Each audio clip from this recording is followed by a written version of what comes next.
Un gusto, un grande gusto estar nuevamente aquí integrados en esta sala de videoconferencia.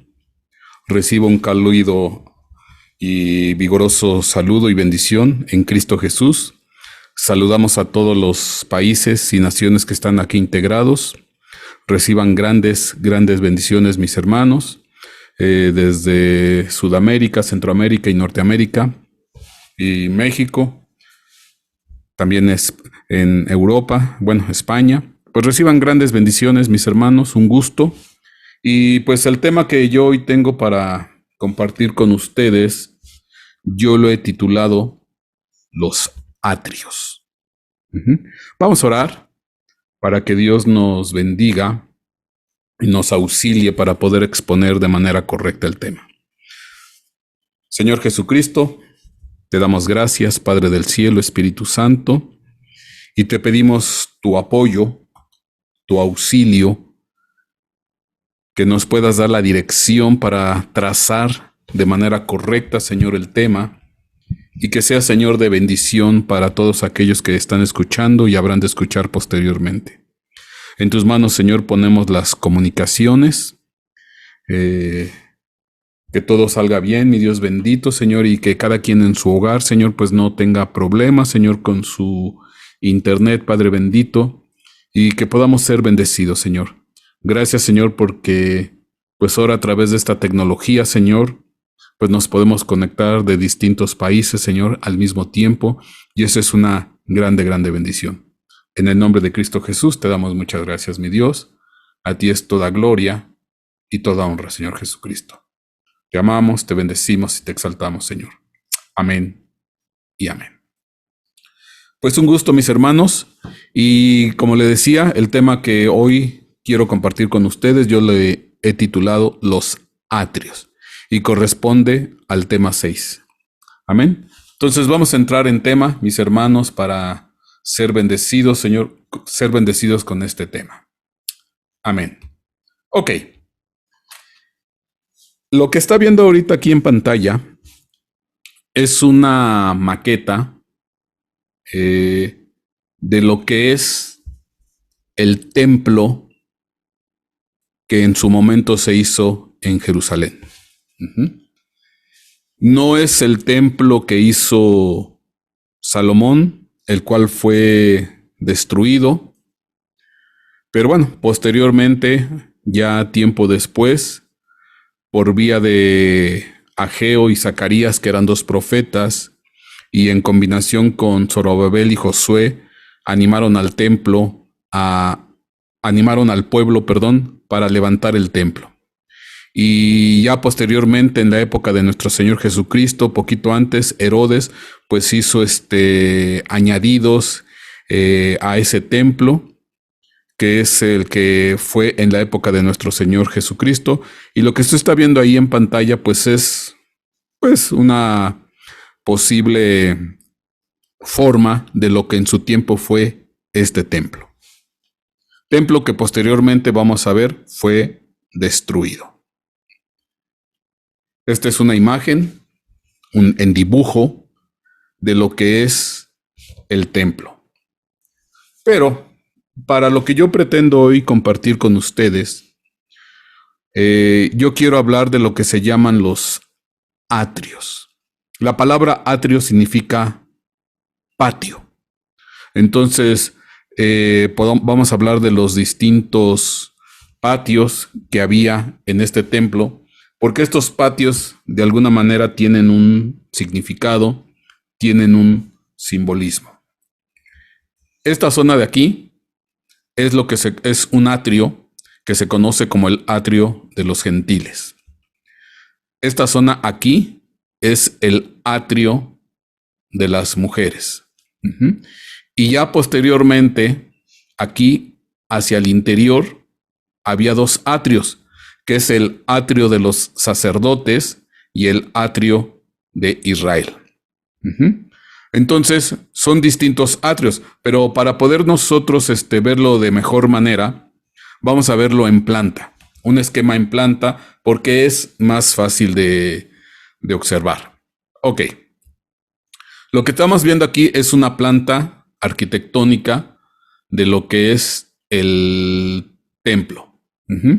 Entonces aquí vemos, por ejemplo, aquí donde se está remarcando, pues aquí está propiamente en planta parte del templo y parte de lo que es el atrio.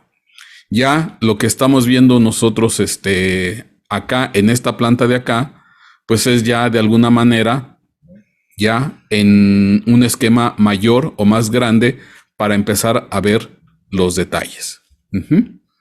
Entonces, aquí se ve, pues en base a los números, pues los distintos lugares que correspondían al templo. Bueno, para entrar en tema y de alguna manera ligarlo con lo que habíamos visto la vez pasada, aquí usted ve, por ejemplo, el número 1 y el número 2. El número 1 corresponde aquí al lugar santísimo y el número 2 corresponde al lugar santo. Pero si usted recuerda lo que en su momento nosotros vimos, habíamos dicho que lo que es entre lugar santo y lugar santísimo estaba el velo. Eso lo vimos la vez pasada, el famoso velo que divide el lugar santo del lugar santísimo. Y este se encuentra aquí. Aquí precisamente se encuentra ese velo, aquí, donde se está moviendo el cursor. Y partiendo de eso, porque nosotros habíamos dicho que de alguna manera ese velo, pues representa en su momento la separación entre el lugar santo y el lugar santísimo. Pero si usted recuerda, habíamos hablado que en el lugar santísimo, pues era propiamente donde la presencia de Dios se manifestaba con más fuerza, y de hecho a ese lugar santísimo se entraba una vez al año y se entraba solamente a través del sacrificio de un animal. Eso lo explicamos la vez pasada, pero bueno, usted recuerde que todo este tipo de sacrificios o protocolos o rituales, valga la expresión, pues de alguna manera apuntan o apuntaban a futuro a lo que iba a ser nuestro Señor Jesucristo. Recuerde que a nuestro Señor Jesucristo le dicen el Cordero de Dios que quita el pecado del mundo. Entonces Él representa ese animal en sacrificio y el cual nos permite entrar a la mismísima presencia de Dios. Y también recuerde que habíamos hablado que ese velo pues también es símbolo o representación del cuerpo o carne de nuestro Señor Jesucristo. Entonces se sacrificó ese cordero, ese animal, y es la única manera como podemos entrar a la presencia de Dios. ¿Por qué se hizo ese sacrificio?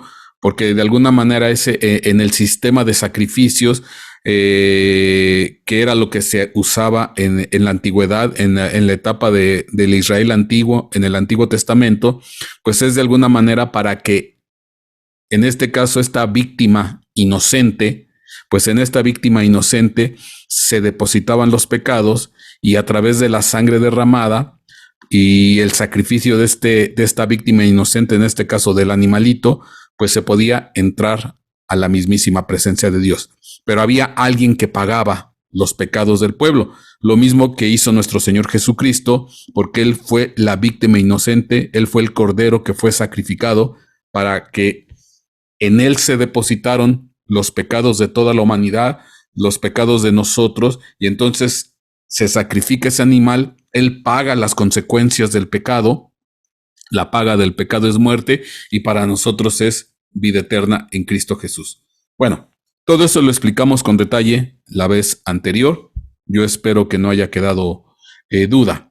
Pero bueno, esto es para de alguna manera tener acceso a la parte más interna aquí, el lugar santísimo. Pero para poder acceder a este lugar santísimo, pues no era, ¿cómo decirle? Pues no era nada fácil. No era nada fácil, porque de hecho el único que podía tener acceso a este lugar santísimo, y eso una vez al año, pues era el sumo sacerdote. Y bueno, vamos a partir de lo que es la parte más interna del lugar santísimo y vamos a irnos hacia atrás. Y bueno, aquí donde yo estoy poniendo en este momento, donde se está haciendo este recuadro en rojo, esto es es un pequeño murete. Este es un pequeño, ¿cómo se llama? Murete, que de alguna manera limitaba el acceso de este murete que puse en rojo. La parte de afuera, aquí ve el número 8, se le dice que se llama el atrio de los gentiles. ¿Quiénes son los gentiles? Para el pueblo de Israel, los gentiles eran las personas que no eran judías, que no eran del pueblo hebreo, que no eran del pueblo de Dios, sino que eran de otras naciones.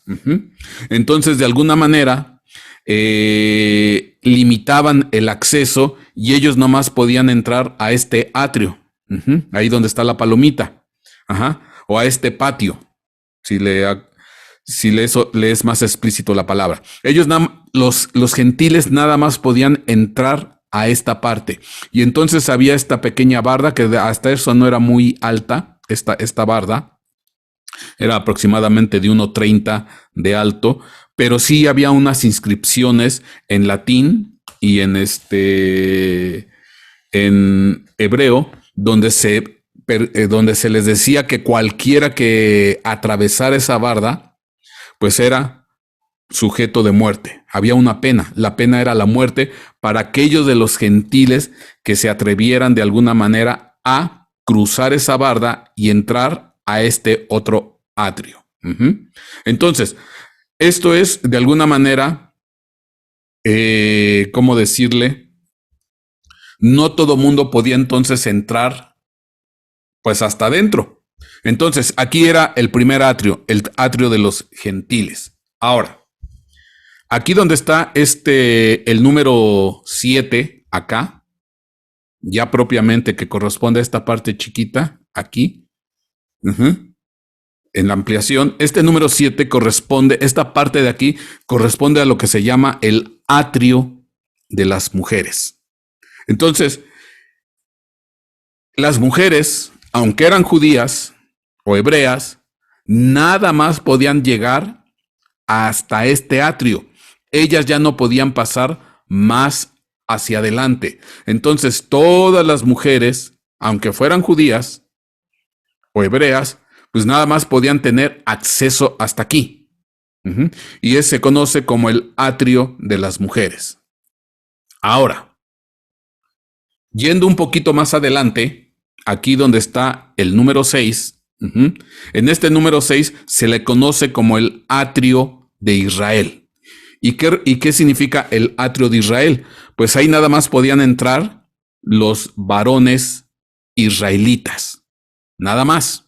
Nada más podían entrar varones israelitas. Judíos, hebreos.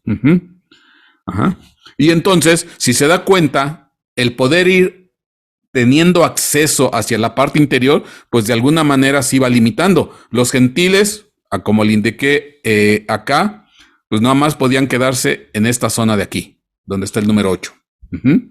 Las mujeres, aquí donde está el número 7. Los varones israelitas hasta el número 6.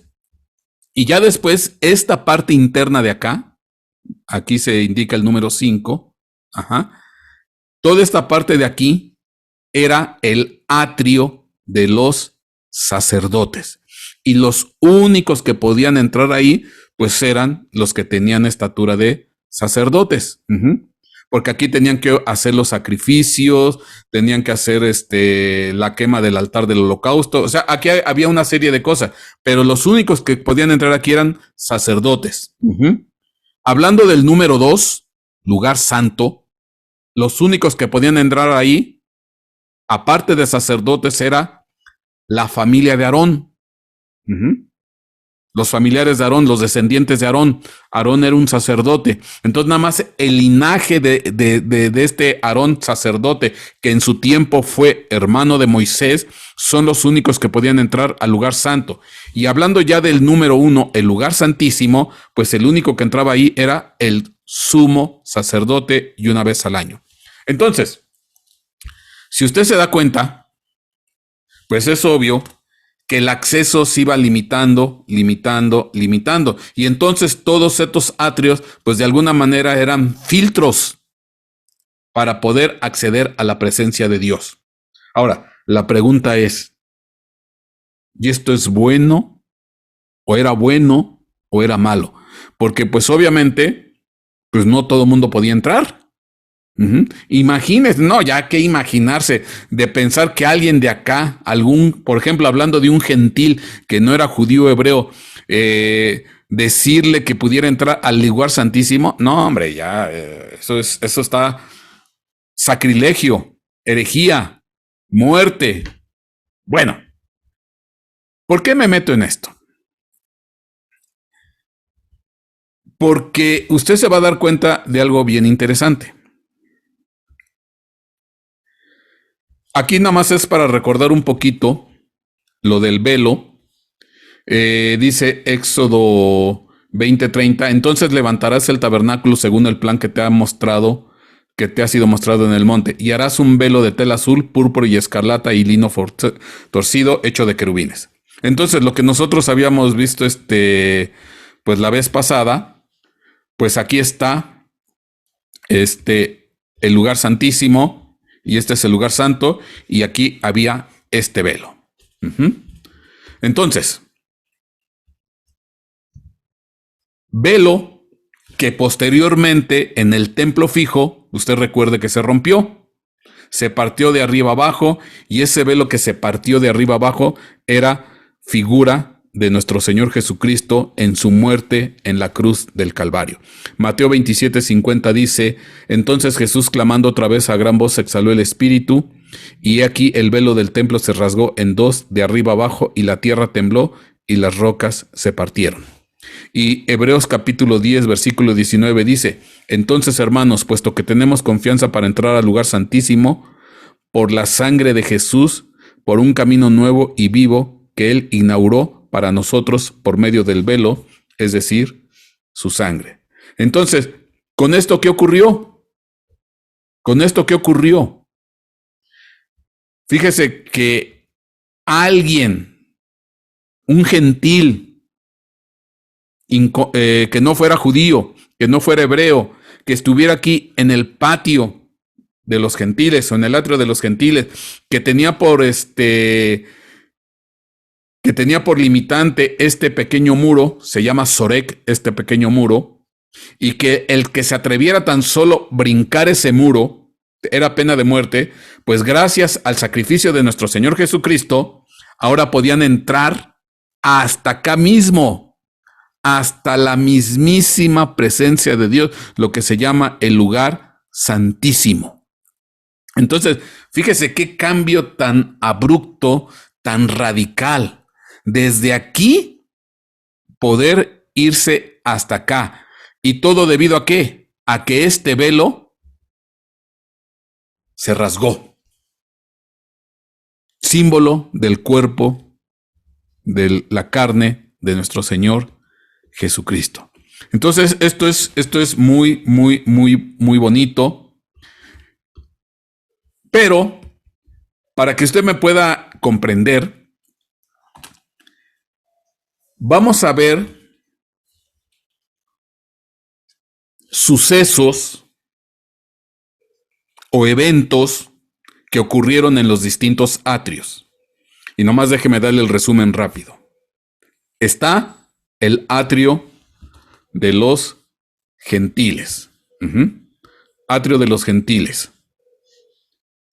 Está el atrio de las mujeres. Está el atrio de Israel o de los varones israelitas. Y está el atrio de los sacerdotes. Entonces, yo le voy a narrar en este momento sucesos situaciones que ocurrieron en los distintos atrios, porque eso nos va a prefigurar y nos va a ampliar la obra que hizo nuestro Señor Jesucristo. Y vamos a empezar por el atrio de los gentiles. Ahí vamos a empezar. Y vamos a ver qué pasó en este atrio de los gentiles. Amén. Aquí dice, vamos a ir a Juan capítulo 12, versículo 13. Dice, la Pascua de los judíos estaba cerca, y Jesús subió a Jerusalén, y encontró en el templo a los que vendían bueyes, ovejas y palomas, y a los que cambiaban dinero allí sentados. Y haciendo un azote de cuerdas, echó a todos fuera del templo, con las ovejas y los bueyes, desparramó las monedas de los cambistas y volcó las mesas. Y dijo a los que vendían palomas, quitad esto de aquí, no hagáis de la casa de mi padre una casa de comercio o mercado. Sus discípulos se acordaron de que estaba escrito, el celo por tu casa me consumirá. Y entonces los judíos respondieron y le dijeron, ya que haces estas cosas, ¿qué señal nos muestras? Y Jesús respondió y les dijo, destruid este templo, y en 3 días lo levantaré. Y entonces los judíos dijeron, en 46 años fue edificado este templo, y tú lo vas a levantar en 3 días.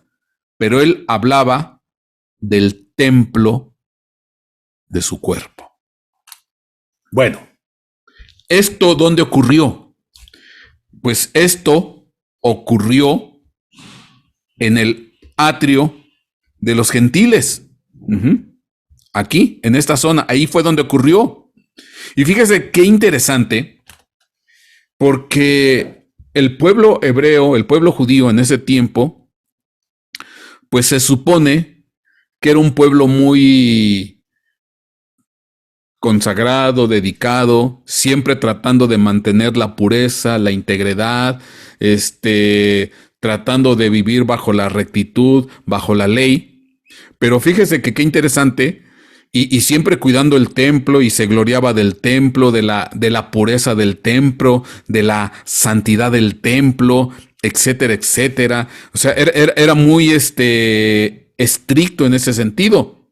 Pero es curioso porque no le molestaba a la clase sacerdotal, a los judíos de ese tiempo, pues parece ser que no les molestaba demasiado que en lo que es en la zona del atrio, el atrio de los gentiles, pues hacer negocios, hacer business, hacer un comercio, hacer un mercado.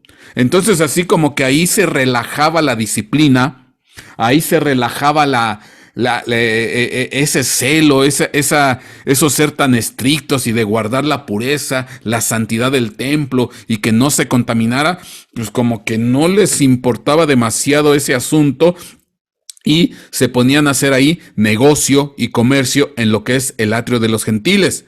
De tal manera que este es un suceso donde nuestro mismo Señor Jesucristo, ahora sí, en esta parte se puso bastante serio, se puso con la mano pesada y dice que agarró un azote de cuerdas y les empezó a tirar el negocio. Echó fuera a las ovejas, a los bueyes, les tiró las mesas de los cambistas, las monedas, y ahí sí se puso pesado nuestro Señor Jesucristo. Y entonces, la pregunta es, bueno, si era tanto el celo aparente del pueblo de Israel por la casa, para que se mantuviera en integridad, en santidad, ¿por qué permitían el negocio y el comercio, el business en la casa de Dios? Y ahí sí, ellos que eran tan celosos, tan puros, tan estrictos y que no querían tener trato con los gentiles, porque ¿cómo iban a tener trato con los gentiles? Entonces ahí sí se mezclaban con los gentiles, ahí sí tenían acceso con los gentiles, ahí sí intercambiaban comercio, mercancías con los gentiles, porque ahí sí había ganancia, ahí sí había dividendo, ahí sí había dinero de por medio. Entonces ahí no les importaba mucho ni la pulcritud, ni la santidad, ni el estarse codeando con gentiles. Que déjeme decirle, para el pensamiento hebreo, los gentiles pues eran como animales. O sea, dentro de su escalafón social podían estar todos, pero al final estaban los gentiles, animales. De hecho, la palabra gentil en el hebreo significa langosta. Dentro de las distintas denominaciones, la palabra gentil en hebreo también significa langosta. Entonces quiere decir que para el pensamiento hebreo, los gentiles, los que no eran de la casa de Israel, los que no eran judíos o hebreos, pues eran insectos. Fíjese, de ese tamaño estaba el desprecio que tenían por los gentiles. Los bajaban a la estatura de insectos. Significa langosta la palabra gentil. Ajá. Entonces, qué interesante, porque entonces ahí sí se olvidaban de la pureza, de la santidad, de la rectitud, y ni modo, pues al final negocio es negocio, business es business, y pues aquí hay ganancia, y no me importa que seas gentil, no me importa que seas inconverso, que no seas hijo de Dios, pero pues aquí el negocio pinta primero, y las ganancias obviamente. Entonces, en este atrio, nuestro Señor Jesucristo se puso pesado y dijo, no hagan de la casa de mi Padre una casa de comercio. Y entonces aquí destruyó esta primera contaminación que había en el templo, lo que es la usura, lo que es la avaricia, lo que es el amor al dinero. Dice la Escritura que el amor al dinero es la raíz de todos los males. Está bien, tener dinero no es ningún problema. Ganarlo con un buen trabajo y tener dinero no es ningún problema. Lo que es problema ya es el amor al dinero. Y qué interesante, porque estos judíos profesaban amor a Dios, profesaban amor al templo, profesaban ese amor a la santidad, a la pureza y a la pulcritud, pero había un amor más grande, el negocio, el business y el dinero. Y entonces aquí en este atrio se rompió. Jesucristo rompió ese sistema de comercio, ese sistema de usura. Dices que pues ustedes son unos hipócritas. Bueno, no lo dijo así, en otros pasajes sí les dice hipócritas. Ustedes guardan la pulcritud del templo, la santidad del templo, la pureza del templo, pero bien que se contaminan en el dinero y en el comercio.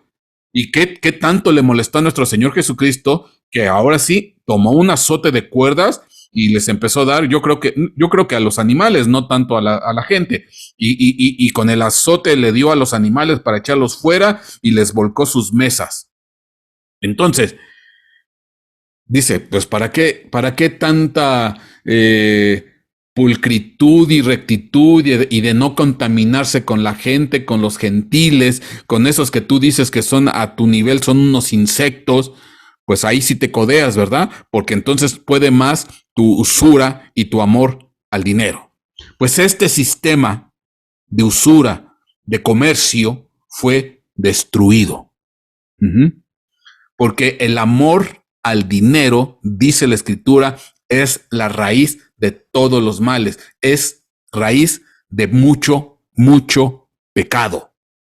Y entonces se destruye esto, se anula esto, y de esta manera nuestro Señor Jesucristo usa el azote. Entonces, esto ocurrió en el atrio de los gentiles. Ahora, vamos al siguiente atrio, que en este caso el siguiente atrio es el que está aquí. El atrio de las mujeres. Y vamos a ver qué ocurrió en el atrio de las mujeres. Y las mujeres nada más podrían entrar hasta allí. Y obviamente mujeres judías o hebreas, porque afuera se quedaban los gentiles, dígase hombre o mujer. Los que no eran del pueblo de Israel, que no eran judíos o hebreos, ellos se quedaban en el atrio de los gentiles. Pero vamos a ver qué pasó en el atrio de las mujeres. para poder comprender qué está ocurriendo. Dice aquí la escritura, Marcos capítulo 12, versículo 41. Jesús se sentó frente al arca del tesoro y observaba cómo la multitud echaba dinero en el arca del tesoro y muchos ricos echaban grandes cantidades. Estamos hablando que aquí en el atrio de las mujeres estaban las arcas o las urnas donde se depositaba el dinero o dinero de las ofrendas del pueblo, de la gente, aquí en el atrio de las mujeres. Ok. Dice ahí, Jesús se sentó frente al arca del tesoro y observaba cómo la multitud echaba dinero en el arca del tesoro y muchos ricos echaban grandes cantidades. Y llegó una viuda pobre y echó 2 pequeñas monedas de cobre, o sea, un cuadrante. Y llamando a sus discípulos, les dijo, en verdad os digo, que esta viuda pobre echó más que todos los contribuyentes al tesoro, porque todos ellos echaron de lo que les sobra, pero ella, de su pobreza, echó todo lo que poseía, todo lo que tenía para vivir. Uy, mi hermano. Y esto es precioso, porque esta mujer, esta viuda pobre, como dice aquí, lo único que tenía era un par de monedas. Unas monedas de cobre, que les llaman blancas, se llamaban así.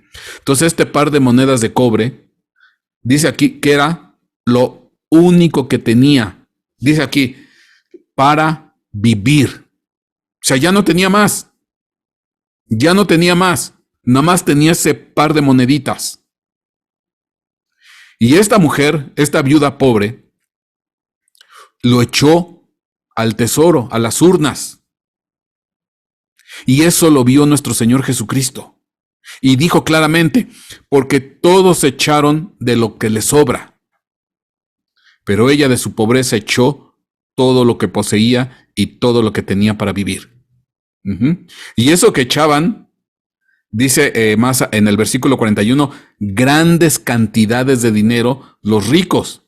Pues aunque echaban grandes cantidades de dinero, eran grandes cantidades de dinero que les sobraban. Pues, ¿cómo no?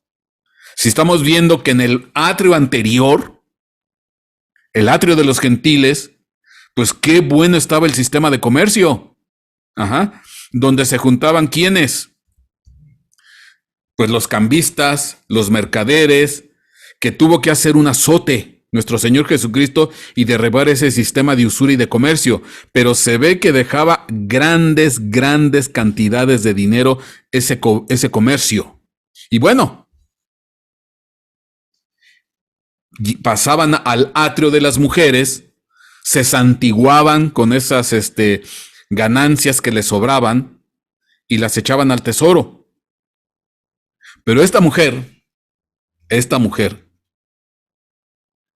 dio todo lo que tenía, lo único que tenía para vivir ese día. Y ella ha de haber dicho, pues mañana Dios proveerá, Dios dará. Y yo pregunto, ¿quién tendrá más amor para con Dios?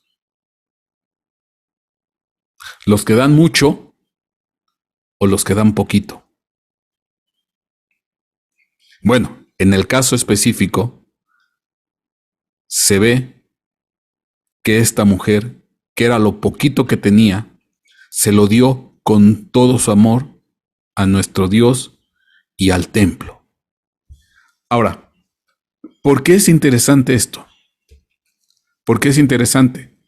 Porque esta mujer, siendo que es la que dio más que todos, no podía acceder más hacia adentro a la presencia de Dios.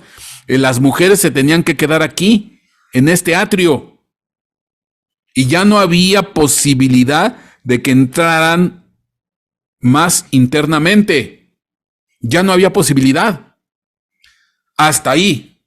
Por mucho que hagas, por mucho que se te valore lo que hagas, tu entrega, tu disposición, tu amor, pero tienes un límite. No vas a poder entrar más adentro. Hasta ahí es tu límite. Hasta ahí te vas a quedar. No puedes pasar de este atrio.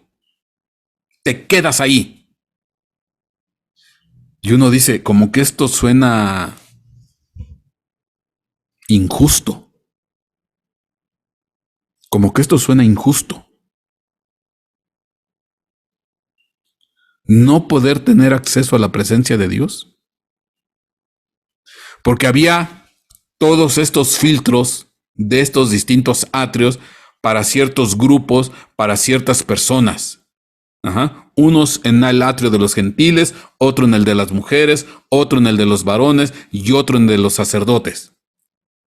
Entonces, si usted se da cuenta, había distinción de personas, había distinción de sexos, había distinción de rangos y jerarquías. Entonces, como que uno dice, no suena así como que muy justo esta situación. Vamos a ver. Y hablando de las mujeres, que en su tiempo, pues es obviamente que estaban limitadas, es bien especial porque nuestro Señor Jesucristo vino a romper una serie de jetaturas, una serie de tradiciones, y le empezó a dar a la mujer un lugar bien, bien especial. Marcos capítulo 5, versículo 25 dice, y una mujer que había tenido flujo de sangre por 12 años, tenía una enfermedad, y había sufrido mucho a mano de muchos médicos, y había gastado todo lo que tenía sin provecho alguno, sino que al contrario había empeorado, cuando oyó hablar de Jesús, se llegó a él por detrás entre la multitud y tocó su manto. Porque decía, si tan solo toco sus ropas, sanaré.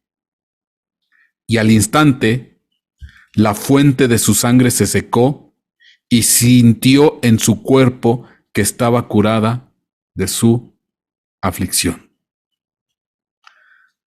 Tal era la fe, tal era la necesidad que tenía esta mujer de estar batallando con esta enfermedad 12 años y que pues había gastado pues todo lo que tenía, había gastado todo lo que tenía, ya no podía más con esta enfermedad, y sabiendo que Jesús sanaba, sabiendo que Jesús hacía prodigios y milagros, pues se hizo entre la multitud, se acercó de alguna manera a escondidas y dijo, tan solo con tocar el borde de su manto. Y en esa fe, esta mujer fue sanada. Lo interesante es lo que pasó con nuestro Señor Jesucristo.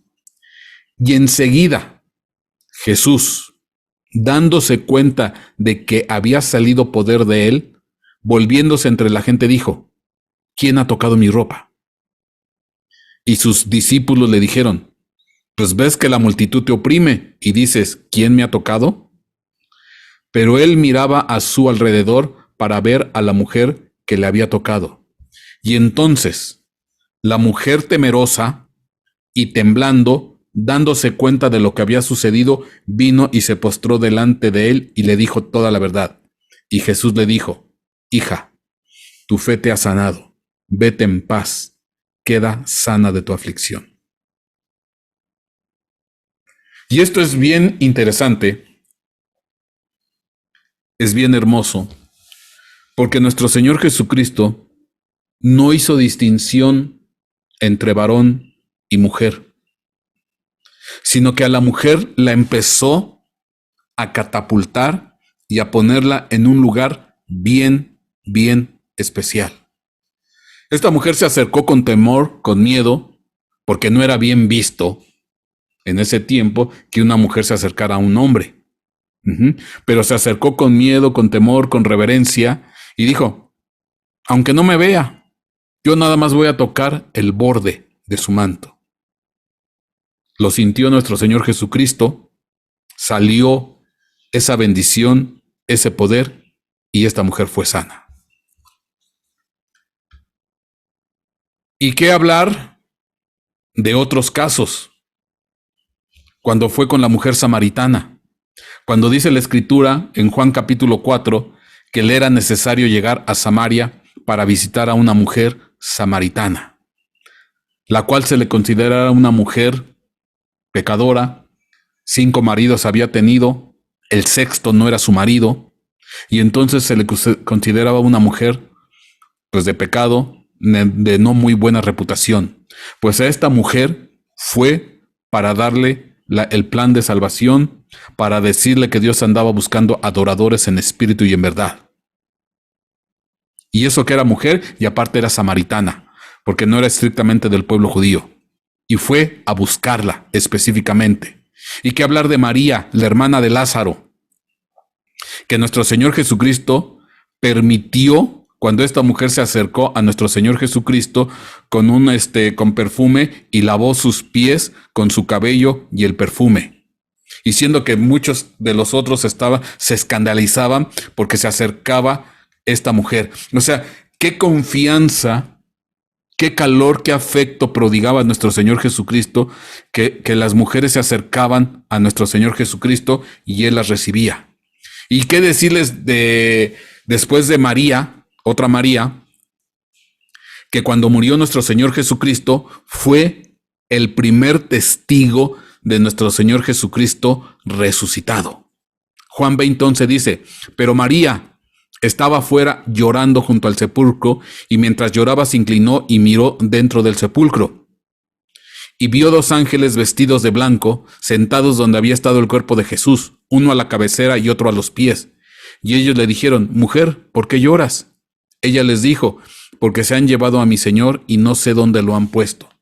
Al decir esto, se volvió a Jesús que estaba allí, pero no sabía que era Jesús. Y Jesús le dijo, mujer, ¿por qué lloras? ¿A quién buscas? Ella, pensando que era el hortelano, le dijo, Señor, si tú le has llevado, dime dónde le has puesto y yo me lo llevaré. Y Jesús le dijo, María. Ella volviéndose le dijo en hebreo, Raboni, que quiere decir maestro. Y el primer testigo de Jesucristo resucitado fue una mujer. Lo que yo quiero decirte con esto, que este atrio de los gentiles, este atrio de las mujeres, pues también fue roto, fue clausurado, fue quitado, fue anulado. Porque nuestro Señor Jesucristo le dio atención, le dio respeto, le dio reconocimiento a la mujer. Y tan es así que el primer testigo de la resurrección fue mujer. Entonces las pone en un lugar bien, bien especial. Y aquí te tengo que decir algo que normalmente pasa en las iglesias. En la gran mayoría de las iglesias, las personas más consagradas, más dedicadas, más leales, en número, son las mujeres. Son las mujeres, son las más entregadas, las más apasionadas. Es más fácil que se levanten las mujeres para la obra que varones para la obra. Y eso pasa en gran mayoría de las iglesias. Porque tienen un afecto, un cariño especial las mujeres para con Dios y para con su obra, bien especial. Me recuerdo cuando yo les hablaba a ustedes de la Biblia del oso, ¿Se acuerdan que les hablaba de la Biblia del oso? Y que en la Biblia del oso había unas abejas que rondaban el árbol donde estaba el osesno tratando de sacar miel del panal, y que esas abejas son figura de mujeres que llevan la palabra. La palabra abeja es proclamar buenas nuevas, llevar la palabra. Y se acuerda que había una mujer que se llamaba Débora, que significa abeja. Entonces es interesante porque son grandes portadoras de buenas noticias. Pues con esto lo que yo te quiero decir es pues que al final este atrio pues también fue anulado. Así como el atrio de los gentiles también fue azotado. Entonces, si te das cuenta, cada uno de estos atrios de alguna manera representan cosas, estatutos, tradiciones, límites, fronteras que impiden acercarse a la gente, a nuestro Dios y Señor Jesucristo, a nuestro Dios precioso y maravilloso. Dios fue quitando cosas, Dios fue quitando tradiciones, Dios fue quitando esas fronteras y esos límites para obtener tener acceso libre a la presencia de Dios. Dios levanta a las mujeres. Dios quitó el sistema de usura y de comercio, el amor al dinero. Amén. Vamos a ver ahora el siguiente atrio, el de los varones. Y ese atrio está aquí, en el número 6. Aquí está. Este pequeño atrio está, que es el atrio de Israel. Y vamos a ver qué pasó en este atrio de Israel. Vamos a ver qué ocurrió aquí en este atrio. Dice aquí, Hechos 21-27. Cuando estaban para cumplirse los 7 días, los judíos de Asia, al verlo en el templo, comenzaron a incitar a todo el pueblo y le echaron mano. Estamos hablando de Pablo. Pablo es el apóstol más renombrado y conocido, autor de la gran mayoría de las cartas que se ven en el Nuevo Testamento. Cuando usted ve carta a los romanos, carta a Gálatas, carta a los Efesios, carta a Filipenses, etcétera, etcétera, el autor fue Pablo. Entonces dice aquí, cuando estaban para cumplirse los 7 días, los judíos de Asia, al verlo, a Pablo, en el templo, comenzaron a incitar a todo el pueblo y le echaron mano, gritando, israelitas. Acuérdese que el atrio que estamos hablando se llama el atrio de Israel. Dice, gritando, israelitas, ayudadnos. Este es el hombre que enseña a todos por todas partes contra nuestro pueblo, la ley y este lugar. Además, incluso ha traído griegos, gentiles, al templo y ha profanado este lugar santo. ¿De qué lo estaban acusando? Que por cierto, pues era mentira. Estaban acusando a Pablo ¿de qué? De que había metido griegos en el atrio de Israel o en el atrio de los israelitas. Porque a este atrio nada más podían entrar varones israelitas, varones hebreos. Los griegos o los de otras naciones nada más se tenían que quedar aquí, en el atrio de los gentiles. Y entonces estaban acusando a Pablo de que él supuestamente introdujo griegos en este atrio. Y como los varones israelitas, muy celosos, muy pulcros, ¿cómo se va a meter un gentil aquí hasta este lugar santo, este lugar sagrado? Aquí está, se lo voy a decir de manera irónica, el club de Toby, puros varones hechos y derechos, puros varones consagrados y dedicados. ¿Cómo se atreve Pablo a meter a griegos aquí? Que no era cierto. Pero varones hebreos, varones israelitas, que no tenían el más mínimo pudor en hacer comercio con los gentiles en el atrio de los gentiles. Ahí sí no se ponían tan al brinco, ¿verdad? Pero como había que guardar las formas y había que cubrir el lugar santo, el atrio de los israelitas, pues ahí sí se pusieron intensos. Y entonces cuando ven a este Pablo, que estaba en el atrio de los israelitas, pues se pusieron todos pesados. Gritan, y dice que cuando lo ven gritando, israelitas, israelitas, ayudadnos. Este es el hombre que enseña a todos por todas partes contra nuestro pueblo, la ley. Este lugar además incluso ha traído griegos al templo y ha profanado este lugar santo, el atrio de Israel. Pues anteriormente habían visto a Trófimo, el efesio, con él en la ciudad y pensaban que Pablo lo había traído al templo.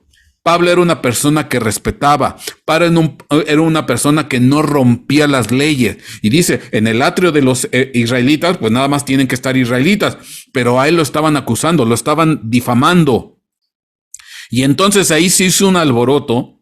Dice aquí, se alborotó toda la ciudad y llegó el pueblo corriendo de todas partes, apoderándose de Pablo. Lo arrastraron fuera del templo y al instante cerraron las puertas. Fíjese, se apoderan de Pablo, lo arrastran fuera del templo y al instante cerran las puertas. Y mientras procuraban matarlo, llegó aviso al comandante de la compañía romana que toda Jerusalén estaba en confusión. Dice aquí, inmediatamente tomó consigo algunos soldados y centuriones y corrió hacia ellos, y cuando vieron al comandante y a los soldados, dejaron de golpear a Pablo. O sea que ya lo estaban linchando, ya estaban linchando a Pablo. Y entonces el comandante llegó y lo prendió y ordenó que lo ataran con 2 cadenas y preguntaba quién era y qué había hecho.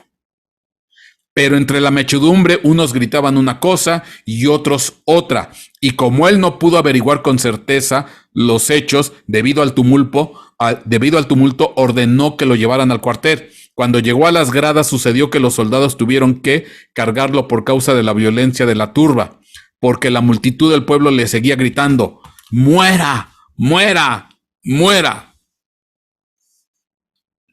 ¿Qué representa el atrio de los israelitas?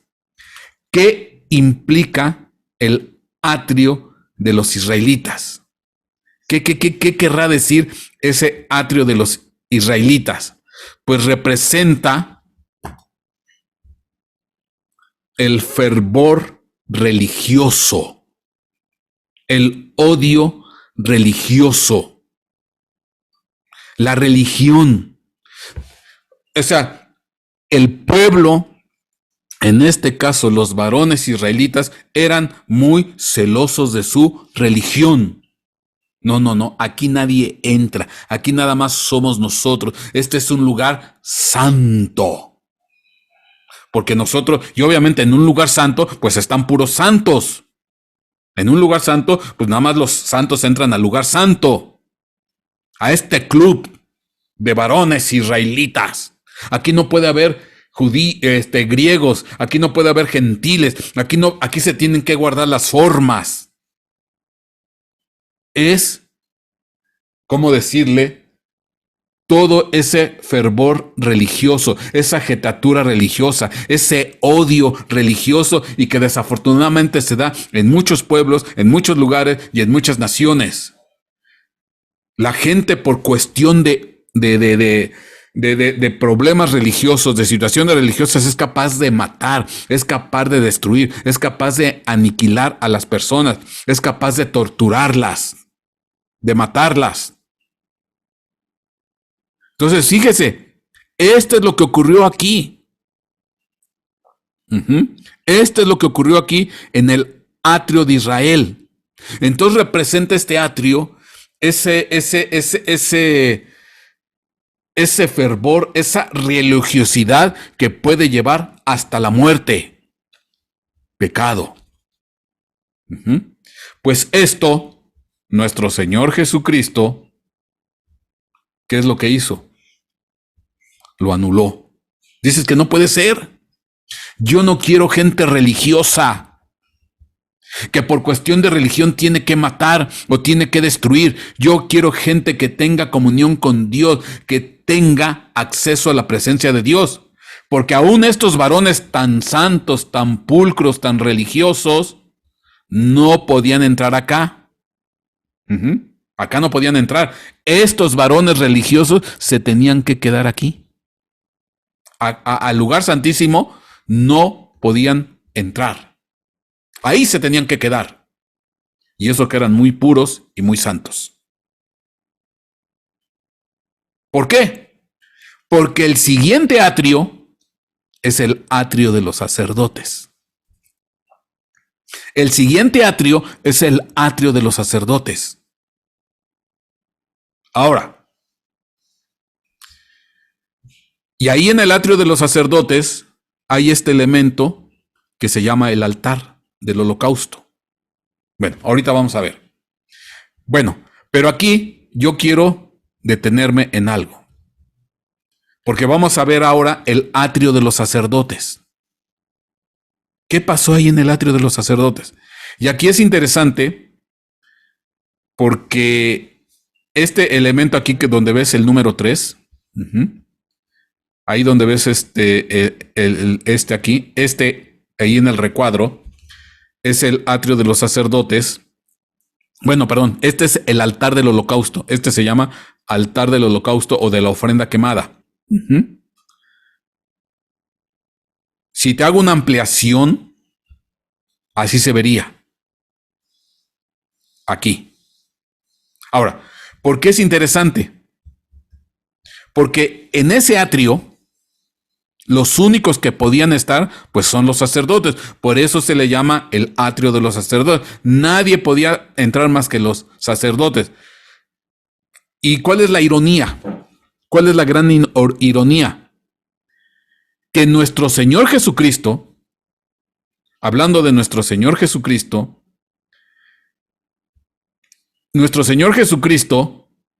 Él nada más podía tener cuando más acceso aquí, al atrio de los israelitas. Nuestro Señor Jesucristo nada más podía tener acceso. Si nuestro Señor Jesucristo hubiera querido entrar acá, lo corren, lo echan fuera, hablando que nuestro mismo Señor Jesucristo es el templo. Habíamos leído en unos versículos atrás, Él mismo es el templo. Pues nuestro Señor Jesucristo, si Él hubiera querido entrar a esta zona de acá, es interesante porque si Él hubiera querido aquí, no entra. Porque obviamente a nuestro Señor Jesucristo no lo consideraban sacerdote. No era un sacerdote. Estaban en contra de nuestro Señor Jesucristo. Y entonces, a lo mucho, nuestro Señor Jesucristo, por mucho, nada más ha de haber llegó hasta aquí, al atrio de los sacerdotes. Ya no pudo entrar más allá. Bueno, ¿y esto por qué es interesante? Porque obviamente, ya desde ese momento, al no poder entrar hasta acá, pues de alguna manera ya Él está invalidando este sacerdocio. Dice, no, yo que soy el sacerdote, yo que soy el sumo sacerdote, ahorita vamos a leer, yo que represento el mismísimo templo, mi cuerpo, porque les dijo, habíamos leído hace ratito, déjame, voy a regresar a donde lo leímos.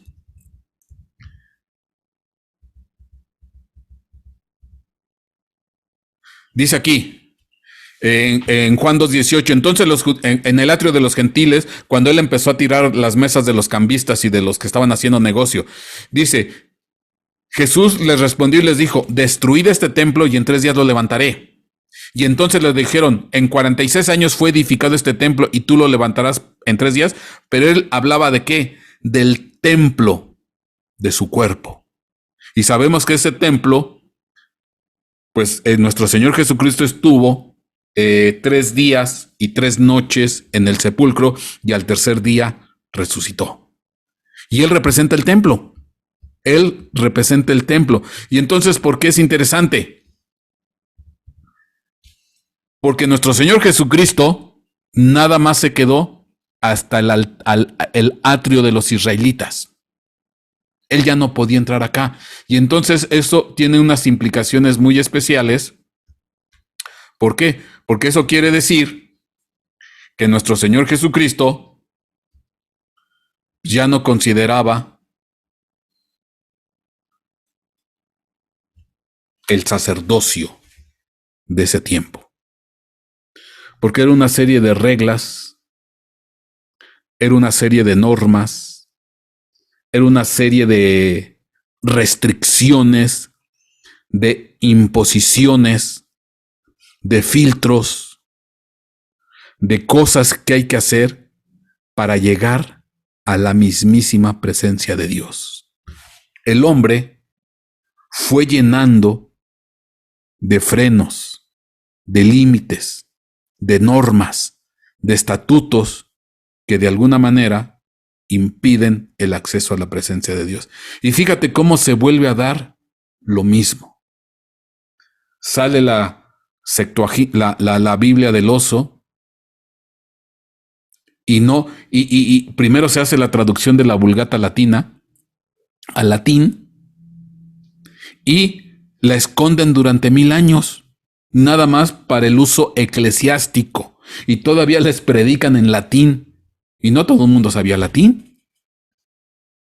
O sea, siempre de alguna manera impedir, tratar de detener el acceso a la presencia de Dios, a la palabra de Dios.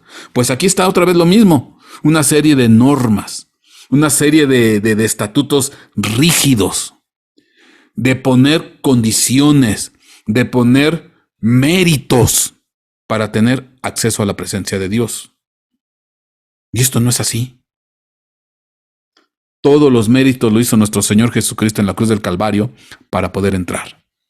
Bueno, vamos a ver. Hablando del altar del holocausto, porque aquí en este altar, en esta parte de acá de aquí arriba, aquí ponían a los animales, quemaban los animales y los ofrendaban. Bueno, dice aquí Hebreos capítulo 5, versículo 8, hablando de Jesucristo. Dice aquí, y aunque era hijo, aprendió obediencia por lo que padeció. Y aunque era hijo, aprendió obediencia por lo que padeció.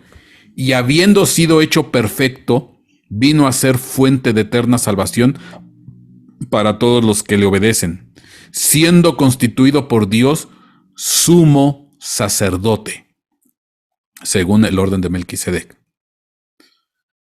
Entonces, nuestro Señor Jesucristo era un sacerdote, sumo sacerdote, el principal sacerdote, el más grande sacerdote, que no podía entrar al mismísimo lugar santísimo.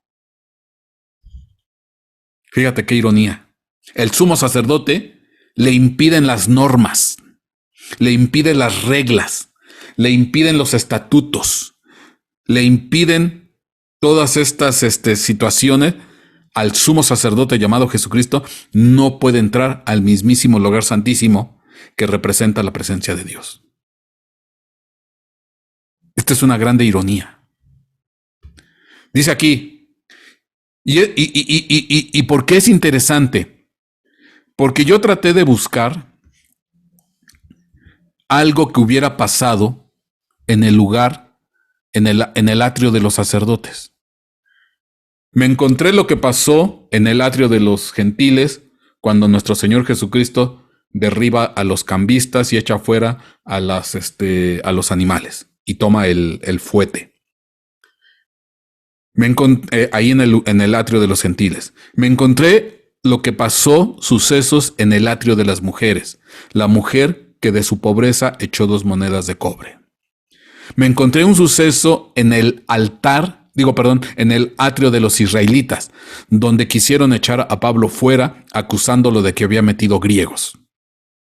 Pero fíjate qué irónico, o qué curioso, que yo traté de buscar algo en el Nuevo Testamento que hubiera ocurrido aquí en el atrio de los sacerdotes, en lo que es en el atrio, y no encontré nada.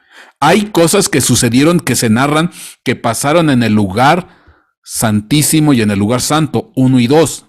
Ahí sí, ahí hay cosas que sucedieron, ahí sí se narra, pero no hay ningún suceso que se narre que en el Nuevo Testamento de algo que se haya ocurrido en el altar, en el atrio de los sacerdotes. No lo encontré.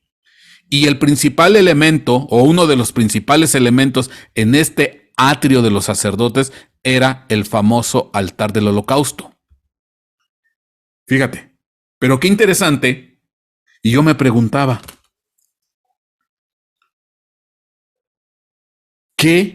¿por qué no hay algo narrado, testimoniado, escrito, que haya sucedido en el atrio de los sacerdotes, donde uno de los principales cosas que estaba ahí, pues era el altar del holocausto? La palabra holocausto significa quemar completamente, porque quemaban a un animal, cuando ofrendaban los sacrificios, quemaban a ese animal. Y es interesante porque no me encontré un suceso de algo que haya pasado en el atrio de los sacerdotes en el Nuevo Testamento. Bueno, pero lo que sí me encontré es esto. Dice Oseas capítulo 6, versículo 6. Porque misericordia quise y no sacrificio, y conocimiento de Dios más que holocaustos.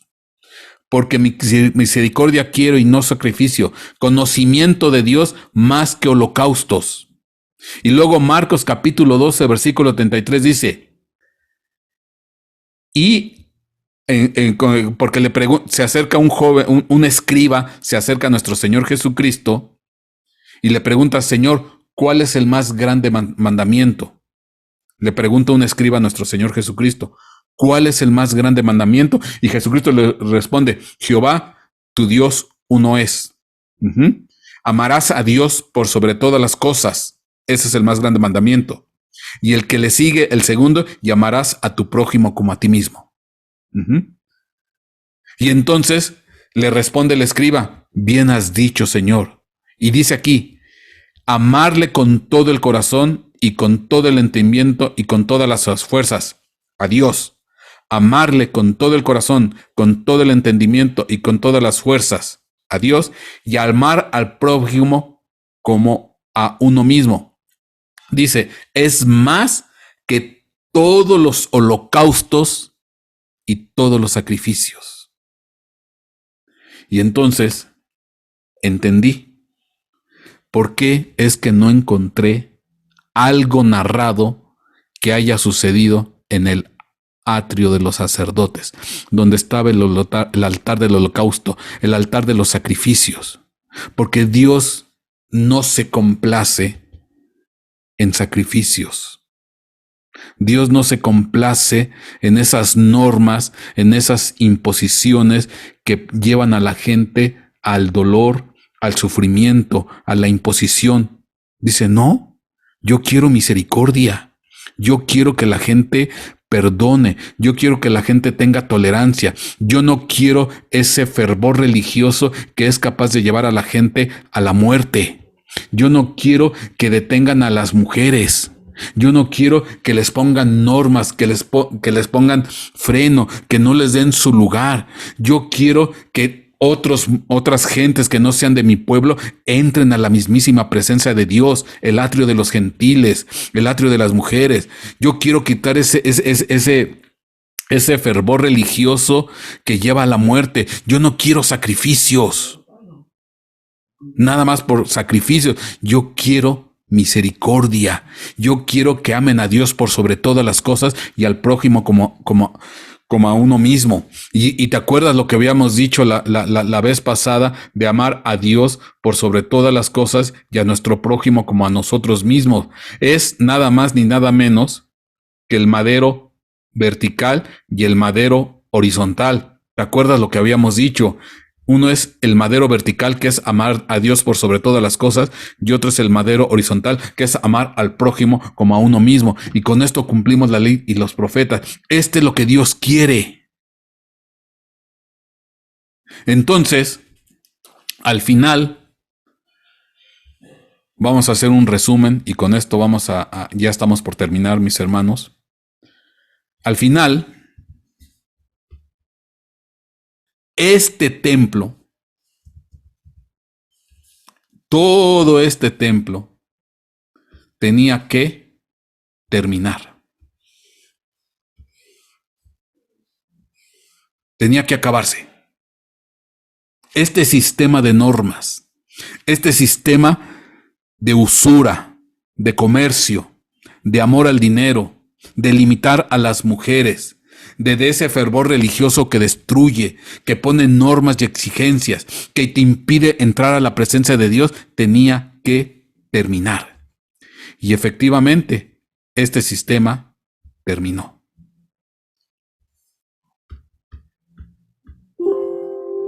Fíjate, dice aquí, Marcos 13:1. Cuando salía del templo, uno de sus discípulos le dijo: Maestro, mira qué piedras y qué edificios. Hablando del templo y de todo lo que conllevaba el templo y las distintas edificaciones. Cuando salía del templo, uno de sus discípulos le dijo: Maestro, mira qué piedras, qué edificios, qué precioso, qué maravilloso. Y Jesús le dijo: ¿ves estos grandes edificios? No quedará piedra sobre piedra que no sea derribada. No va a quedar piedra sobre piedra. Y estando sentado en el monte de los olivos, frente al templo, Pedro, Jacobo, Juan y Andrés su hermano le preguntaron en privado: Dinos, ¿cuándo sucederá esto? ¿Y qué señal habrá cuando todas estas cosas? ¿Y qué señal habrá cuando todas estas cosas se hayan de cumplir?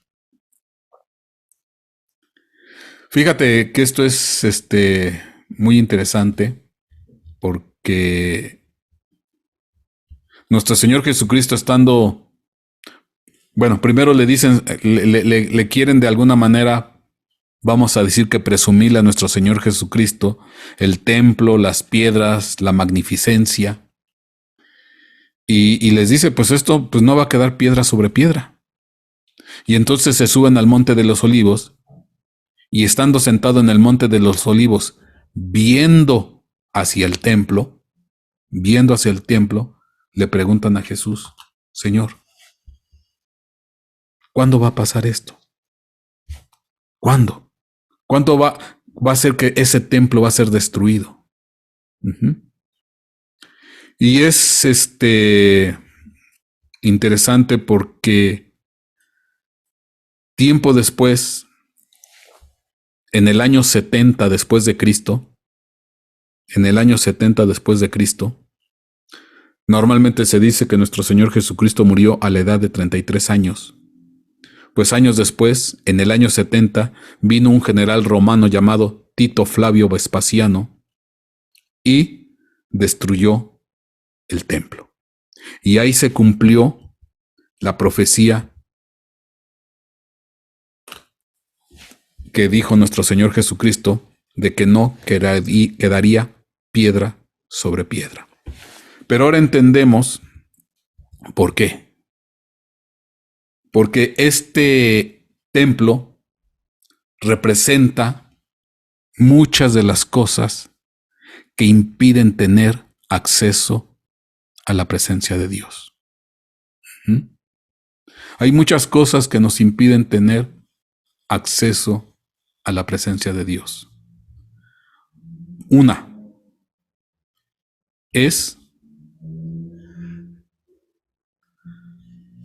el amor al dinero, el business, el comercio. Y ahí sí se nos olvida la pulcritud, la santidad y las normas, los negocios. Por eso alguna vez dijo Jesucristo, es más fácil que pase un camello por el ojo de una aguja, que un rico entre al reino de los cielos. Y eso te lo tendría que explicar, porque no es una aguja de coser. Las agujas eran unas puertitas chiquitas que estaban en la muralla de Jerusalén. Pero bueno, aquí lo interesante es todo ese amor al dinero, todo ese comercio, toda esa usura, pues al final impide el tener acceso a la presencia de Dios. Luego, la mujer, tenerla sometida, limitada, con normas. Fíjate qué curioso, porque lo que leímos, había grandes ricos que daban grandes cantidades de dinero de lo que les sobra. Y yo pregunto, si tenían tanto dinero, para ellos era más fácil, por religiosidad, dar a la urna que ayudar a una pobre viuda. Porque era muy fácil darle un apoyo a la viuda. Pero no, ellos depositaban su dinero en la urna para quedar bien, aparentemente, con Dios. Dios se hubiera agradado más si alguno de esos ricos le hubiera dado un apoyo a la viuda. Y la viuda en realidad se volvió la más rica de todas. Y por eso Dios tiene en alta estima la devoción, la integridad, la fidelidad de las mujeres. Y las pone en un lugar muy especial. El atrio de Israel, de los israelitas, ese fervor religioso, presunción de no contaminación, de arrogancia religiosa, que es capaz de llevar a la muerte. Te impide el acceso a la presencia de Dios. Y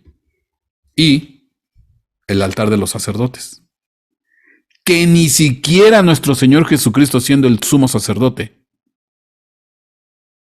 podía entrar ahí, a su propia casa. Al mismo Señor Jesucristo lo mantenían fuera. Fíjate qué increíble. Por eso, al final, todo este templo, pues, tenía que pasar algo. Tenía que ser quitado. Tenía que ser destruido. Erradicado. Ahora lo bonito, que tú y yo, en el momento que tú quieras, cuando tú quieras, de la manera que quieras, tienes acceso a la presencia de Dios. El velo ya fue rasgado. El sacrificio que hizo nuestro Señor Jesucristo fue una vez y para siempre. Y cualquiera que quiere entrar a la presencia de Dios, judío, gentil, ¿cómo se llama? Judío, gentil, americano, francés, chino, no importa de dónde venga, no importa bajo qué religión nació, siempre que venga al sacrificio, a la cruz del Calvario, puede entrar a la presencia de Dios. Ya no hay normas, ya no hay leyes, que de alguna manera te impiden o te limiten el acceso. En el momento que tú dispongas, en el momento que tú quieras, cuando tú tengas el tiempo, tú puedes entrar hasta el mismísimo lugar santísimo. Toda esta serie de restricciones, toda esta serie de limitantes de entrar a la presencia de Dios fue quitada, fue desaparecida. Lo curioso, ya para terminar, que hoy el pueblo judío está queriendo volver a levantar el templo. Está queriendo volver a levantar el templo. El famoso tercer templo. Templo que ya está preparado, ya tienen los utensilios, ya tienen los elementos que van dentro del templo, ya tienen las vestiduras de los sacerdotes, ya tienen a la gente preparada, ya hay quien va a ser el sumo sacerdote. O sea, ya está todo. ¿Y sabes cuál es lo irónico? Que ellos dicen, fíjate qué irónico, ellos dicen, como ya todo está altamente tecnificado,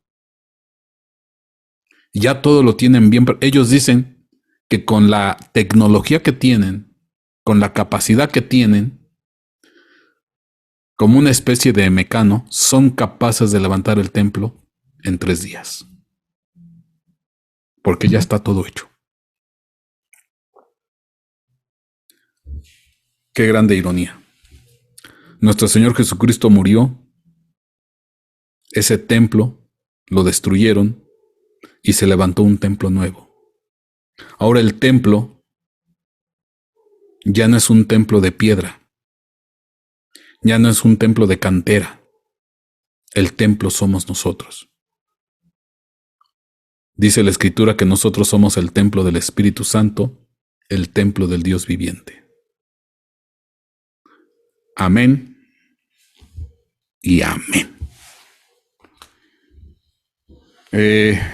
Voy a permitir micrófonos por si alguien quiere hacer alguna pregunta, pues adelante. Ya pueden abrir micrófonos.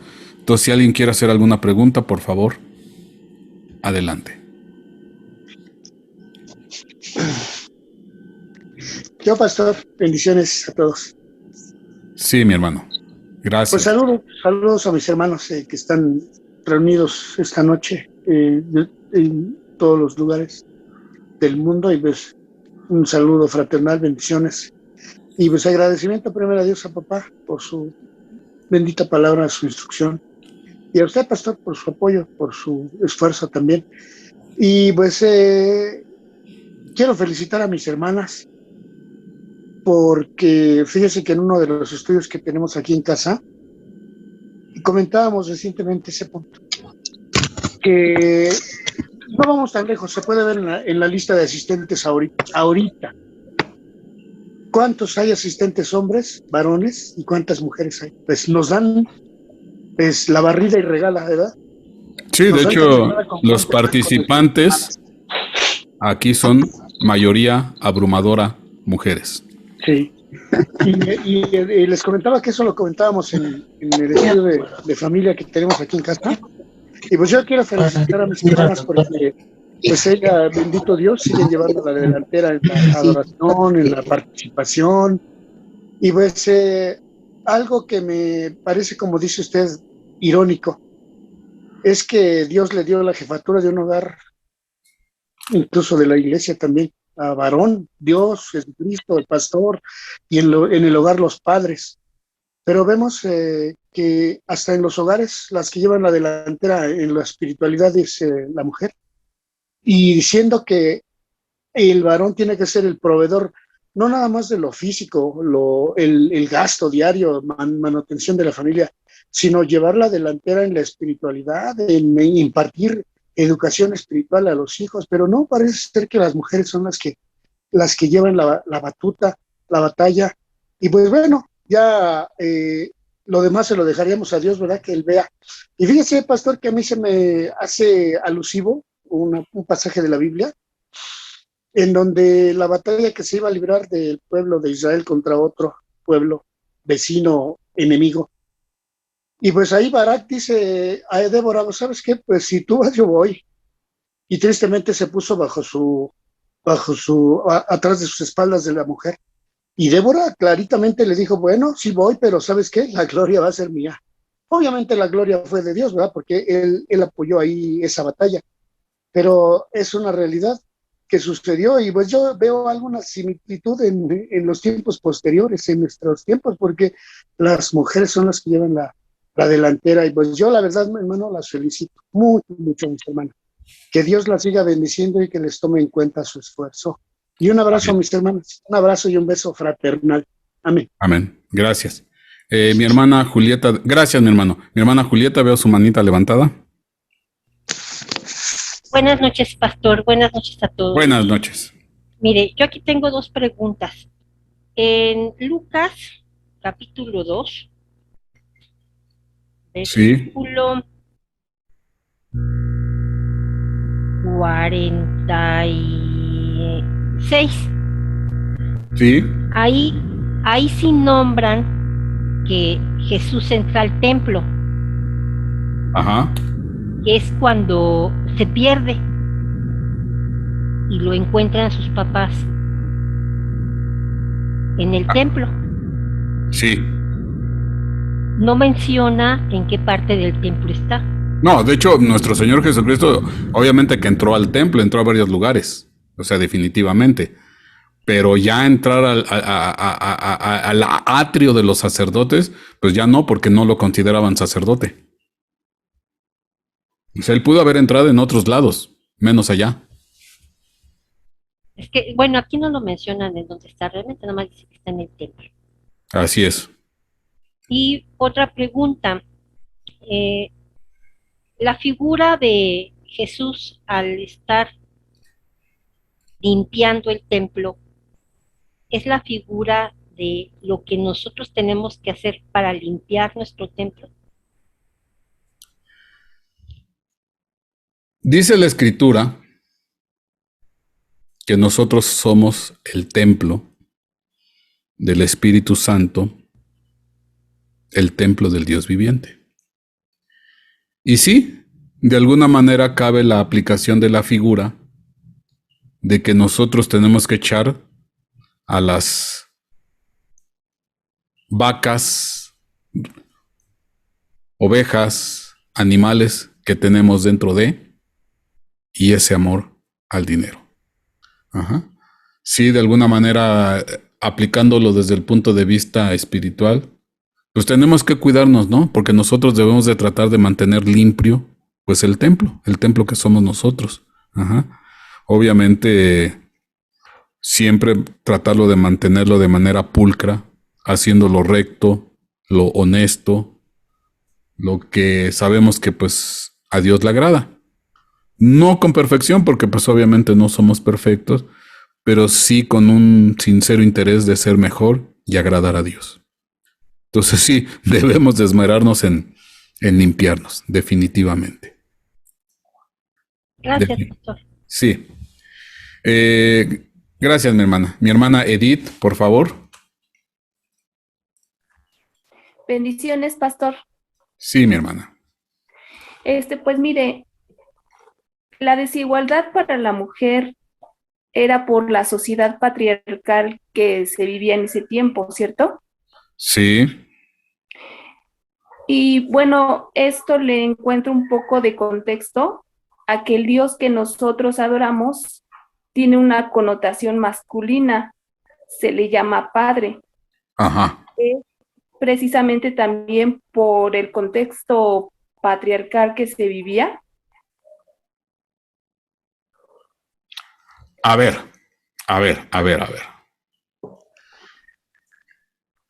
Ay. Es cierto. Papá, el padre, pues es varón. Híjole, es que aquí me voy a meter en... Tengo que subir el nivel. Tengo que subir el nivel.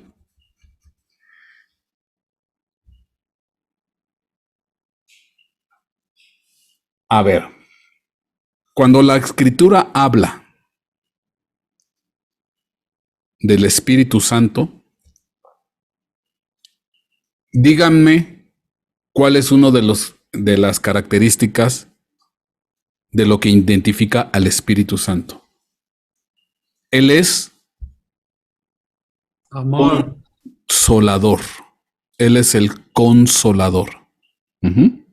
¿Sale? Él es consolador. ¿Qué significa qué? Bueno, en griego es parakletos, pero se traduce consolador. Él es una persona que consuela. El Espíritu Santo es un consolador. Bueno, ¿por qué lo menciono? ¿Por qué lo menciono? Les voy a leer unos versículos y ya ustedes me van a decir qué piensan de esos versículos. Ahorita estoy buscando el versículo. A ver, está en Isaías 66. Yo les voy a leer y ustedes me van a dar la opinión. Ajá.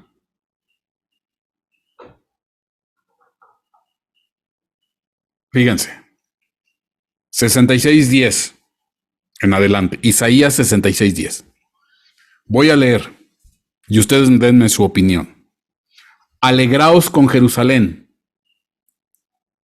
y regocijaos por ella. Todos los que la amáis, rebosad de júbilo con ella, todos los que por ella hacéis duelo.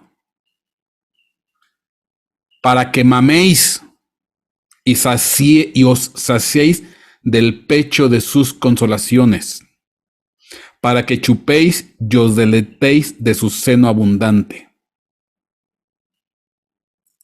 Porque así dice el Señor: He aquí, yo extiendo hacia ella paz como un río, y la gloria de las naciones como torrente desbordado. Y mamaréis y seréis llevados sobre la cadera y acariciados sobre las rodillas, como uno a quien consuela su madre, así os consolaré yo, y en Jerusalén seréis consolados. Como uno a quien consuela su madre, así os consolaré yo, y en Jerusalén seréis consolados. Y los voy a poner sobre mis rodillas, y van a mamar a seno lleno. ¿Qué me está diciendo? A ver. Que es un amor maternal. Él, Dios, también es una madre. Femenino. Amén. No, nada más es varón. Dios es Dios. Dios en ese sentido no tiene, ok, que él se tiene que manifestar a nosotros, bueno, sí, con un género para poder entender, pero en funciones, él puede fungir como padre o como madre, dígase hombre o dígase mujer, y dice, te voy a traer, te voy a poner sobre mis rodillas y te voy a dar a mamar del pecho de mis consolaciones. Y entonces, y yo les decía, ¿quién es el consolador? El Espíritu Santo. Entonces, de alguna manera, el Espíritu Santo en funciones, representa más a una madre. Y el padre, pues representa, pues obviamente, como dice padre. Entonces ahí está papá y mamá. Papá, Dios, y mamá, Dios. Dígase Padre y Espíritu Santo. Y no estoy diciendo ninguna tontería, es lo que dice aquí. Lo estoy leyendo.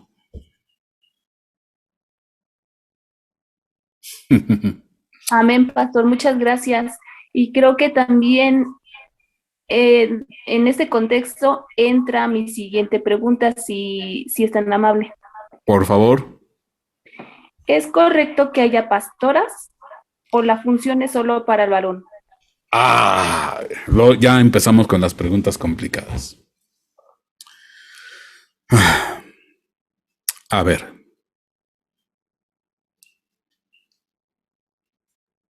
No.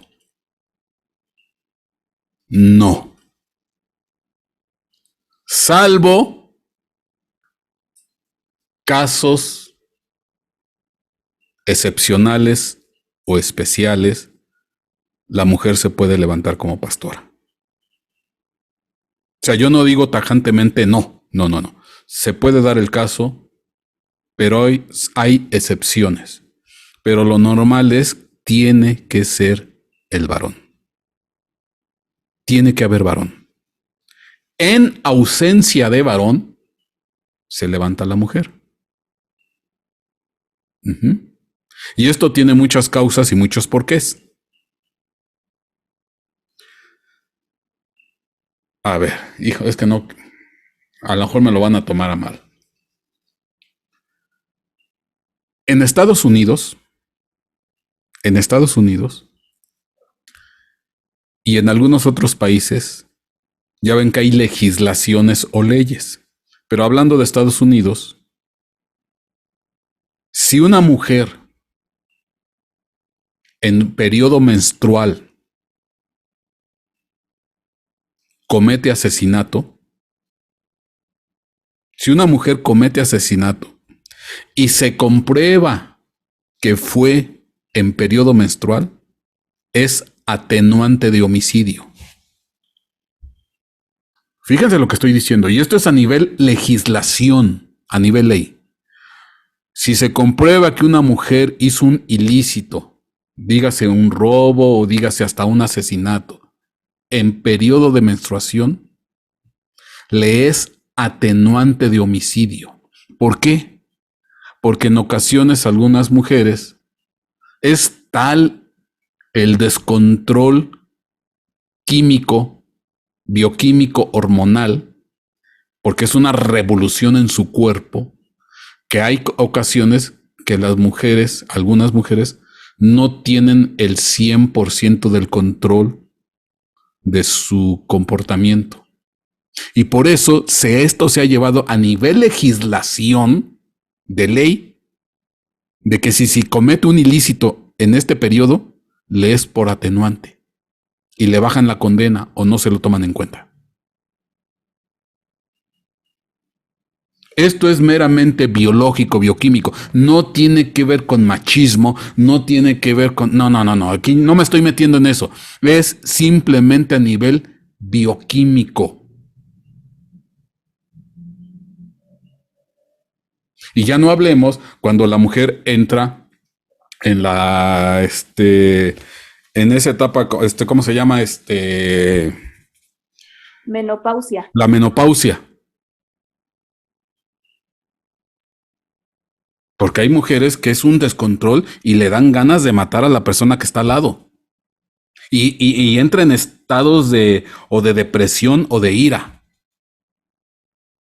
Estoy hablando única y exclusivamente, no me lo tomen a mal, no es machismo. Estoy hablando de cuestiones bioquímicas, hormonales. Ahora, imagínense. Ahorita que está de moda la guerra. ¿Qué tal que Putin, en lugar de ser varón, fuera mujer? Y estuviera en periodo de menopausia o un periodo de menstruación fuerte. Y tuviera que tomar decisiones.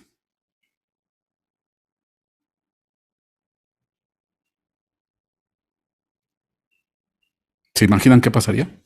Hablando, obviamente esto no es la generalidad, o sea, la gran mayoría, bendito Dios, la gran mayoría de las mujeres saben controlar estos cambios de carácter. Qué bueno, pero hay algunas que no. Y tienen que tener un tratamiento médico, un tratamiento hormonal. Entonces, imagínense gente que tiene liderazgo, gente que tiene decisión importante y que puede afectar a los demás.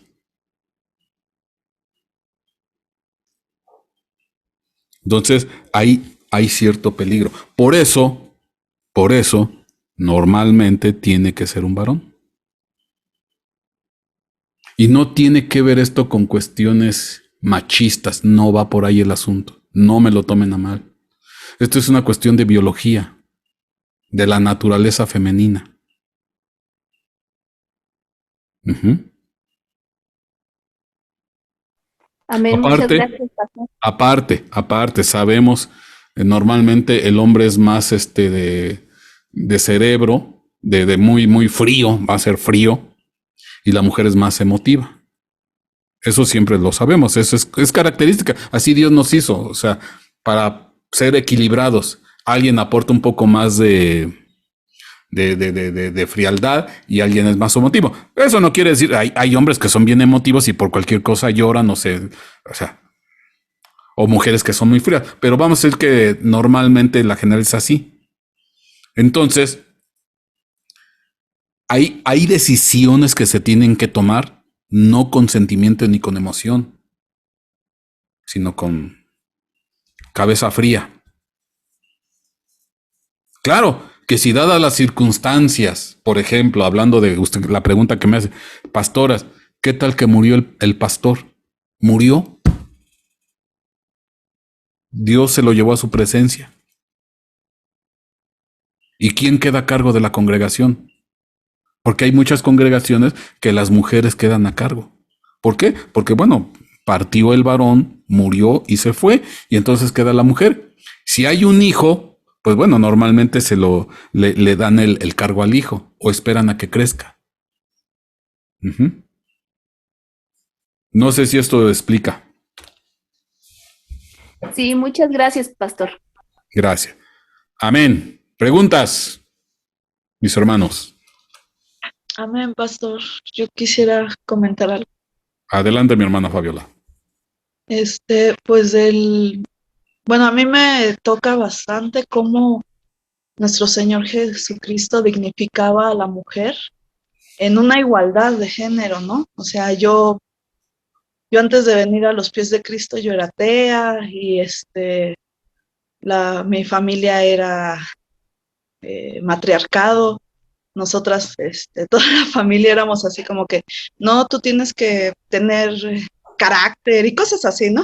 Ujú. Y cuando yo vengo a los pies de Cristo y leo lo que acabamos de leer, donde María Magdalena le enjuga con sus lágrimas a Jesucristo sus pies y lo unge con el perfume.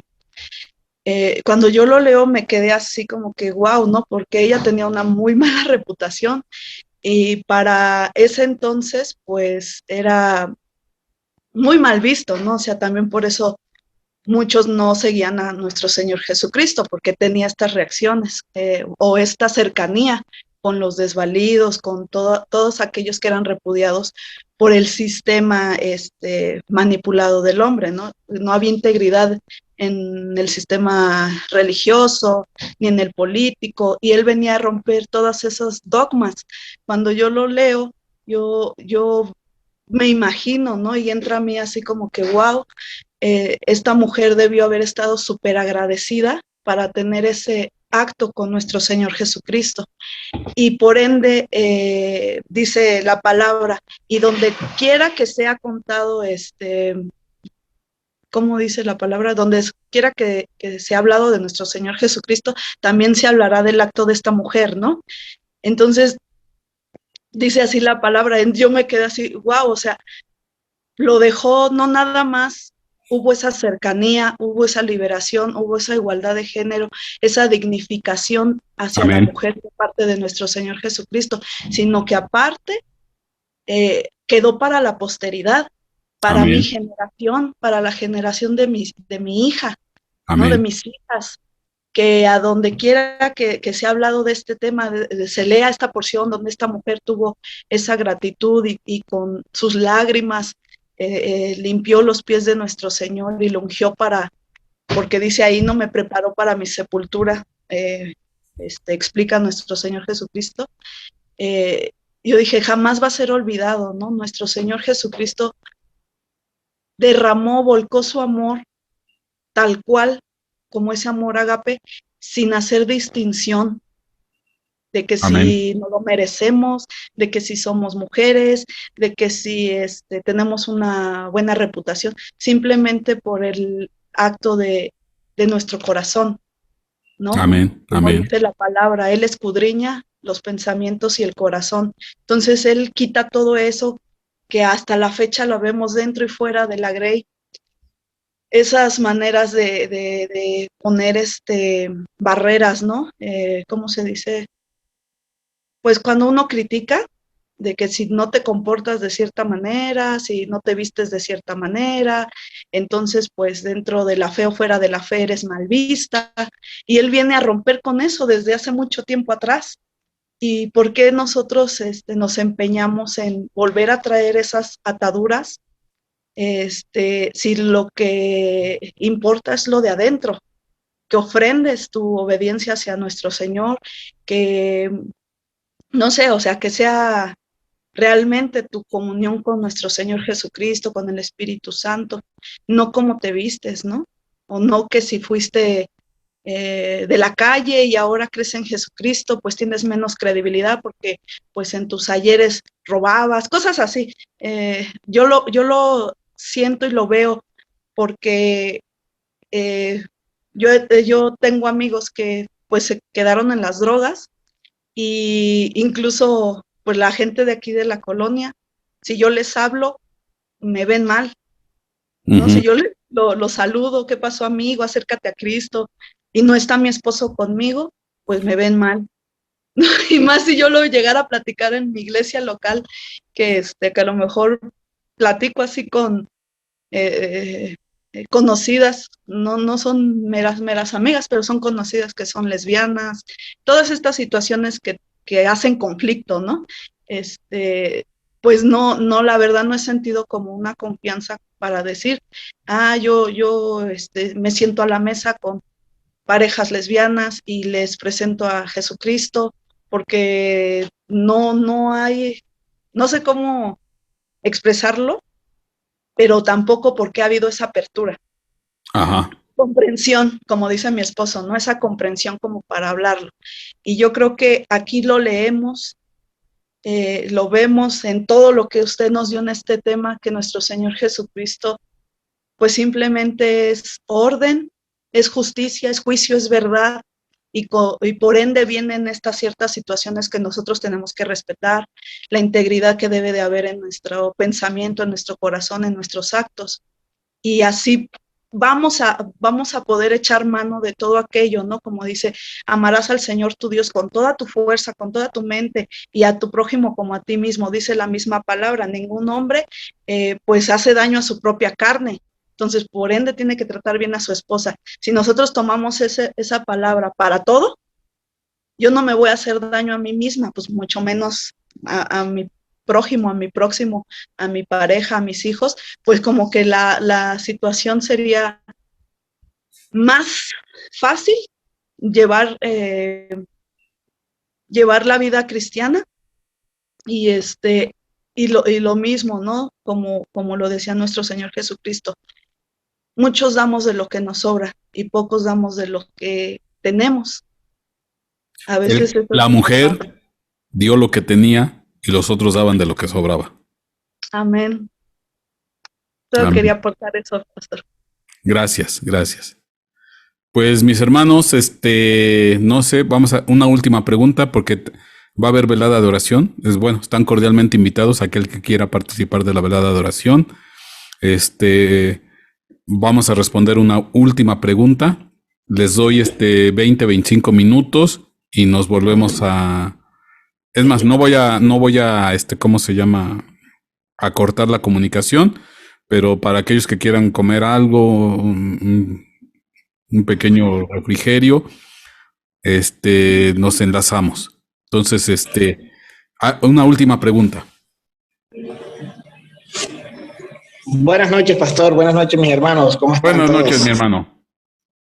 Pastor, una pregunta. Usted estaba hablando acerca del pasaje de Jesucristo cuando exhortó y regañó a todos los mercaderes ahí, y los sacó porque estaban haciendo comercio. Así es. Hay una situación que pasa en Colombia, no sé si en otras partes del mundo, pero en campañas políticas la iglesia se involucra mucho con temas políticos. No lo hacen abiertamente porque obviamente es un delito, pero hay iglesias que aceptan dádivas a cambio de votación, por ejemplo, un techo, los baños. ¿Eso no sería una forma de profanar el templo? Sí. Sí. Sí, desafortunadamente así es. Muchas iglesias cristianas, evangélicas, donde hay pastores, el business. Es más, ha estado creciendo mucho a nivel Latinoamérica, sobre todo, el involucramiento de iglesias cristianas evangélicas en campañas políticas, en apoyo a partidos políticos, a presidentes. Que han estado involucrando mucho el sistema evangélico. Pastor, ¿y a un cristiano le queda bien participar en política? No. Puedes tener opinión, pero no participación. Porque yo estaba discutiendo hoy precisamente con un amigo que es cristiano y él me estaba invitando a que perteneciera a sus ideales políticos. Y bueno, y yo le dije que no iba a participar en política. Al César lo que es del César y a Dios lo que es de Dios. Entonces hay una separación de... Entonces comenzó a hablarme que cuando Saúl me habló de José, que fue fue gobernador de Egipto, en fin, me habló y bueno, yo te digo una cosa, que solamente no voy a participar en política, pero él tuvo un fundamento. Una cosa es que yo sé, por ejemplo, puede haber políticos, y no puede, hay políticos que son cristianos. Definitivamente hay políticos que son cristianos, ¿no? Pero una cosa es, esa gente debe tener bien delimitado cuál es su función como político y cuál es su vida como cristiano. Porque ya cuando empiezan a mezclar las cosas, no, olvídense. Ya empieza a haber problemas. Ajá. Yo no digo que los políticos, pueden ser cristianos, seguir a Dios y tener su comunión con Dios, pero ahí se tiene que quedar eso y no mezclarlo con la política. No hacer actos de campaña revolviendo las cosas. Ajá. Y hay gente que las revuelve. Ajá. Yo el hecho de que, por ejemplo, a lo mejor vamos a decir que yo tengo un cargo político, bueno, no lo tengo, pero vamos a suponer que yo tuviera un cargo político como pastor. Bueno, pero eso no quiere decir que voy a involucrar a la congregación a decirle, no, pues voten por mí o voten por el partido. No, ya, esa es otra cosa. Yo soy político y punto, y se acabó. Creo en Cristo, sí, pero no tengo por qué empujar a los demás a meterse en esto. Pero bueno, es muy difícil porque la política es sucia. Es muy complicado mantenerse limpio en eso. Hay demasiadas tentaciones ahí, demasiadas. Amén. Pues mis hermanos, vamos a terminar ya este periodo de doctrina y nos vemos vamos a decir, son exactamente las 12 tiempo de México. Aquel que esté interesado en participar en la velada, van a ser 2 horas de oración, por mucho 3 horas, no se preocupe, tampoco es hacer manda ni sacrificio. Ajá. Simplemente tenemos que orar. Ya ahorita los tiempos se están convulsionando demasiado. Esto de la guerra no creo que es cualquier cosa. Entonces, tenemos que orar por muchas cosas. Tenemos que orar por nuestros países, tenemos que orar por nuestros gobernantes, tenemos que orar por oraciones personales, la economía. O sea, hay muchas cosas por las cuales tenemos que orar. Pedirle a Dios que Dios nos bendiga y Él le place que se junten sus hijos, pues, a interceder los unos por los otros. Entonces, no corto la comunicación. Le doy unos 20, 25 minutos para que vaya y tome un refrigerio. Los que ya se despidan, pues Dios les bendiga, Dios les guarde. Gracias por haber participado en esta doctrina básica. Y ya los que se quieran quedar a la velada de oración, pues en unas 20 o 25 minutos nos estamos volviendo a conectar. Amén.